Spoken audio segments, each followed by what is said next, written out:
Hello बच्चों, let's read the question. The question is a train blowing it's we shall moves with a constant velocity v away from an observer on the ground. एक train जो है वो we shall blow कर रही है और constant velocity v से चल रही है और ऑब्जर्वर से दूर जा रही है जो कि ग्राउंड पर खड़ा है. The ratio of the natural frequency of the whistle to that measured by the observer is found to be 1.2. जो रेशियो है नेचुरल फ्रीक्वेंसी का और एपरेंट फ्रीक्वेंसी जो ऑब्जर्वर को सुनाई दे रही है उसका रेशियो 1.2 गिवन है. If the train is at rest, अगर ट्रेन हमारी रेस्ट पर है and observer moves away from it at the same velocity, और ऑब्जर्वर जो है वो सेम वेलोसिटी से ट्रेन से अगर दूर जा रहा है तो ये रेशियो किस तरह से दिया जाएगा वो हमें बताना है. तो एक केस का रेशियो हमें गिवन है, दूसरे केस का रेशियो हमें निकालना है.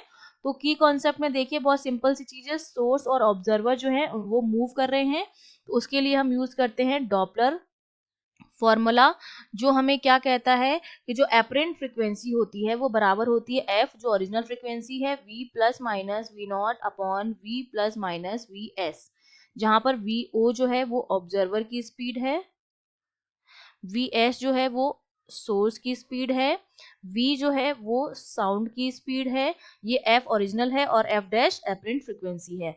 ये जो प्लस माइनस का साइन है ये हमारा बताता है कि ऑब्जर्वर जो है वो अप्रोच कर रहा है, दूर जा रहा है.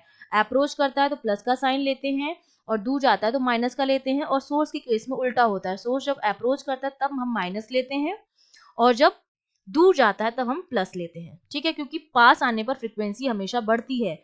तो ऑब्जर्वर के केस में अगर बढ़ाना है तो प्लस का साइन लेना पड़ेगा, और सोर्स के लिए नीचे है वैल्यू तो नीचे वाली वैल्यू को हमें कम करना पड़ेगा अगर फ्रीक्वेंसी को बढ़ाने, इसलिए नीचे हम माइनस लेते हैं अप्रोच के केस में. अब देखिए, सबसे पहले हम बात करते हैं फर्स्ट केस की. फर्स्ट केस में ट्रेन जो है वो ऑब्जर्वर की तरफ मूव, ये ऑब्जर्वर है, ये ट्रेन है, ये इससे दूर जा रही है. ऑब्जर्वर मेरा जो है स्टेशनरी है तो वी नॉट की वैल्यू 0 हो जाएगी, इसकी स्पीड हमने मान ली वी एस है.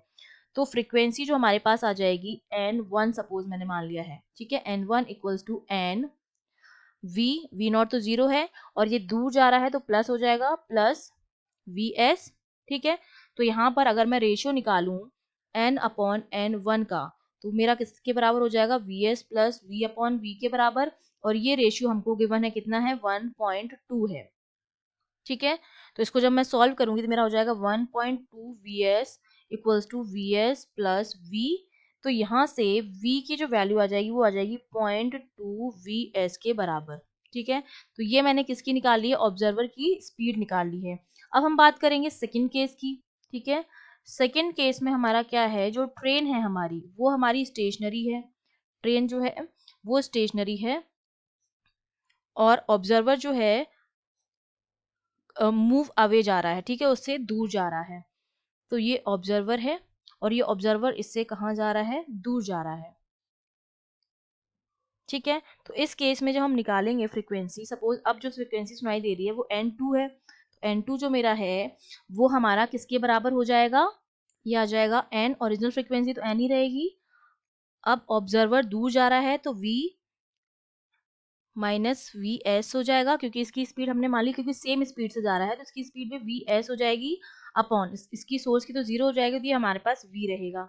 ठीक है, ये मेरे पास आ गया है. तो यहाँ से अगर मैं n अपॉन n2 का रेशियो निकालूं, n अपॉन n2 वो मेरा बराबर आ जाएगा V S upon V S minus V के बराबर. तो ये हो जाएगा V S upon V S, और v की वैल्यू हमने कैलकुलेट की थी, कितनी आई थी, 0.2 वी एस के बराबर आई थी फर्स्ट केस में.